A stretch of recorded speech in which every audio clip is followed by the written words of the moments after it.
Seluruh tubuh Bjorn terasa terbakar. Irwin menyemangatinya sementara Bjorn berusaha menanyakan waktu. Irwin memeriksa dan berkata bahwa sekarang hampir pukul 11.30.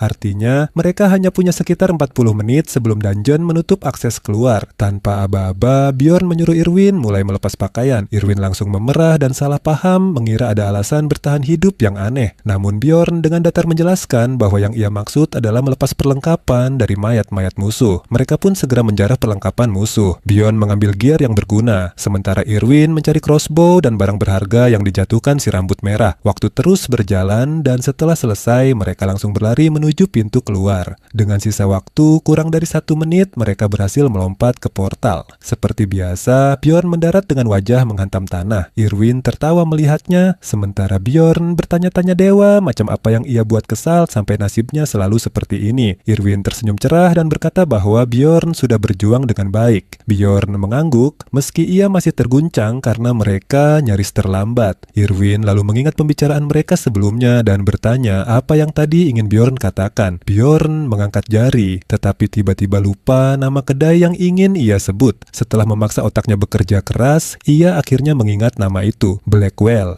Ia menyuruh Irwin menemuinya di sana. Portal pun tertutup dan mereka kembali ke kota Ravonia. Bjorn menghela napas pelan. Ia akhirnya kembali. Di sekelilingnya, banyak petualang lain juga baru keluar dari dungeon. Meski ia tahu tempat ini selalu ramai, jumlah mereka tetap membuatnya terkesan. Karena waktu di labirin berjalan berbeda, hanya 1 hari berlalu di dunia luar meski mereka menghabiskan 7 hari di dalam. Bjorn pun harus menyesuaikan waktunya lagi. Tiba-tiba seseorang memanggil nama lengkapnya. Bjorn mencoba mengingat suara itu dan akhirnya mengenali pria tersebut sebagai Jerak. Ia menyalaminya. Tak lama, barbarian lain datang, lalu percakapan mereka semakin ramai. Sebelum Bjorn sadar, sekelompok barbarian sudah berkumpul dan saling membagikan kisah petualangan mereka. Bjorn merasa seperti terjebak dalam reuni dadakan. Para barbarian lalu memutuskan mengadakan semacam kontes persahabatan dan berjalan menuju tempat pemeriksaan hasil. Bjorn mencoba menghindar tapi tetap terseret bersama mereka. Di loket, petugas mulai menghitung batu sihir milik Jerak dan mengumumkan total sekitar 41.000.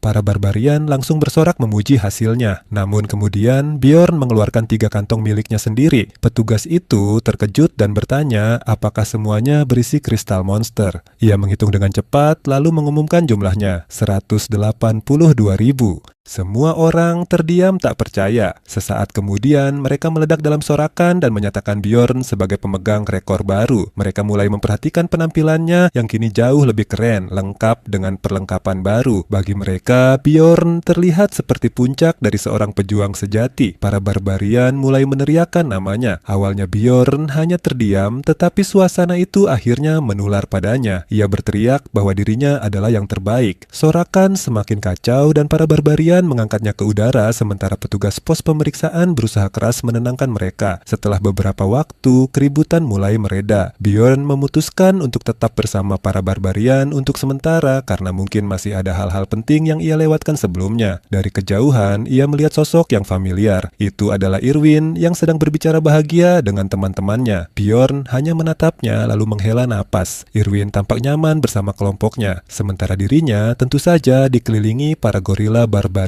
Irwin melihat Bjorn dan melambaikan tangan. Dari kejauhan, Bjorn memberi isyarat agar mereka bertemu malam nanti dan Irwin langsung menyetujuinya. Namun gadis di sebelahnya mulai curiga dan bertanya apakah Irwin mengenal pria itu. Panik, Irwin segera menyangkal. Tak lama, Karak ikut menyela dan bertanya apakah Bjorn mengenal peri itu. Bjorn pun menyangkal tanpa ragu. Karak malah melewati batas dengan berkata bahwa prajurit terbaik memang tak seharusnya bergaul dengan bangsa bertelinga runcing yang pengecut. Ucapan itu terdengar oleh seorang wanita tua, sementara Bjorn hanya bisa menahan emosi karena hampir muak dengan kebodohan para barbarian di sekitarnya. Melihat rombongan barbarian mulai bubar, Bjorn segera mengajak yang lain pergi. Ia sadar tak mungkin bisa berbicara dengan Irwin selama dikelilingi orang-orang kacau seperti mereka. Di tengah perjalanan, seorang anak berteriak memanggil ayahnya lalu berlari ke pelukannya. Bjorn menyaksikan keluarga-keluarga yang kembali bersatu dengan air mata bahagia. Namun kegembiraan itu bercampur duka. Ada wanita yang menangis histeris karena suaminya tak kembali dari ekspedisi dan banyak orang lain meratapi kehilangan mereka. Meski Bjorn sudah berkali-kali memainkan game ini, menyaksikan emosi manusia sungguhan, bukan sekadar grafik datar di layar membuat dadanya terasa berat. Malamnya, para barbarian berpesta seperti hewan buas sambil menenggak bir tanpa henti. Bjorn hanya duduk di sudut sambil menyesap minumannya. Awalnya ia ikut ikut demi mencari informasi penting yang mungkin terlewat, tetapi jelas orang-orang ini hanya membuang waktu. Ia menghentakkan tangan ke meja lalu berdiri. Saat ia berkata akan pergi, yang lain langsung heboh seolah tokoh utama hendak meninggalkan panggung. Namun anehnya, mereka semua justru mendoakan keberuntungannya. Sebelum kembali berpesta, seakan tidak terjadi apa-apa. Bjorn berjalan melewati kota. Ia melihat anak-anak bermain dan merasa tempat ini begitu damai. Tak ada monster, tak ada manusia yang mencoba membunuhnya. Hanya orang-orang biasa yang mengobrol. Kota ini punya aturan dan entah kenapa terasa menenangkan. Bahkan jika ia tersandung, mungkin akan ada seseorang yang menolongnya berdiri. Saat masuk ke penginapan, Bjorn berpikir bahwa meski dunia ini lebih liar daripada dunia nyata, suasananya justru jauh lebih tenang. Setelah mandi dan mengganti pakaian kotornya, ia menjatuhkan diri ke ranjang. Di sana, ia nyaris menangis ketika menyadari betapa rindunya ia pada rumah. Ia tertidur dan baru bangun larut malam. Setelah memperkirakan dirinya tidur sekitar 5 jam, Bjorn memutuskan untuk pergi menemui Irwin di kedai. Namun, seorang penjaga toko memberinya kabar mengejutkan. Kedai Blackwell ternyata sudah tidak ada sejak 10 tahun lalu. Tempat itu telah dijual akibat kesalahan seorang bangsawan. Bjorn terdiam, lalu menyadari bahwa garis waktu dunia game ini jauh tertinggal dibanding dunia tempatnya berada sekarang. Setelah menanyakan nama baru tempat itu, Bjorn akhirnya berdiri di depan sebuah kedai bernama Python Put. Suasananya sangat berbeda, sampai ia ragu apakah ini benar tempat yang dimaksud. Setidaknya, ia lega karena masih bisa membaca bahasa dunia ini. Begitu masuk, suasana kacau langsung menyambutnya. Seorang pelayan memberi salam seperti biasa, tetapi sebelum Bjorn melangkah lebih jauh, Irwin memanggilnya dari sebuah meja. Ia duduk bersama elf berambut pendek yang sebelumnya terlihat bersama dirinya. Elf itu menatap Bjorn tajam. Bjorn memperkenalkan diri dan bertanya siapa dia. Wanita itu hanya menjawab bahwa ia adalah kakak Irwin. Bjorn meminta namanya dan akhirnya ia memperkenalkan diri sebagai Teresia.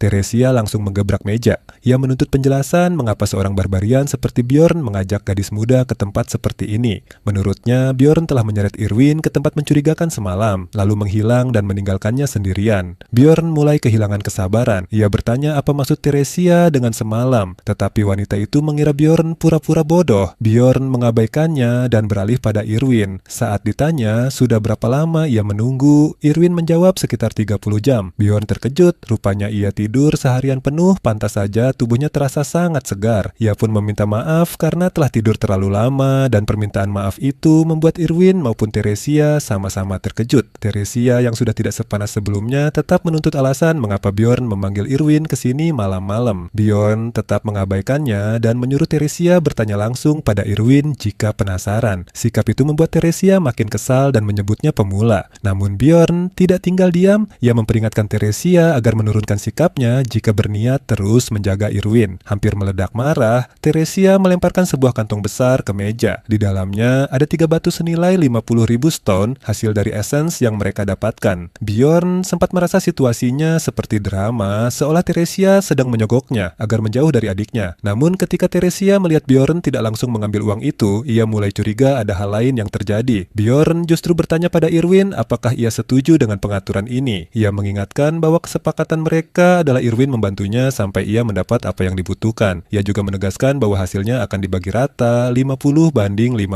Irwin sempat terlihat senang, tetapi kemudian murung dan meminta maaf. Teresia menjelaskan bahwa mulai sekarang Irwin akan ikut bersamanya. Sebelumnya Irwin memang harus pergi sendiri karena tradisi, tetapi kini hal itu tidak perlu lagi. Bjorn hanya bisa mengutuk nasib dalam hati. Irwin sudah memiliki kakak yang sangat kuat untuk melindunginya. Teresia kembali mendorong kantong uang itu seolah memberi peringatan terakhir agar Bjorn paham maksudnya. Namun Bjorn menghentikannya dan bertanya apakah uang itu memang pembayaran untuk essence yang mereka dapatkan bersama. Ketika Teresia membenarkan, Bjorn menunjukkan bahwa jumlahnya masih kurang dari kesepakatan. Dengan wajah pura-pura menyesal, Teresia mengeluarkan sisanya. Bjorn pun menyadari wanita itu memang mencoba mengakalinya. Kesal, Bjorn akhirnya mulai memahami mengapa para barbarian membenci Perry. Ia lalu meminta Teresia pergi agar bisa berbicara dengan Irwin berdua. Teresia tak percaya masih ada yang perlu dibicarakan. Namun Irwin berterima kasih atas kedatangannya dan dengan sopan memintanya pergi. Teresia paham bahwa Irwin bukan anak kecil lagi. Meski begitu, sebelum pergi, ia menuntut Bjorn bersumpah tidak akan tidur dengan Irwin. Irwin malu setengah mati.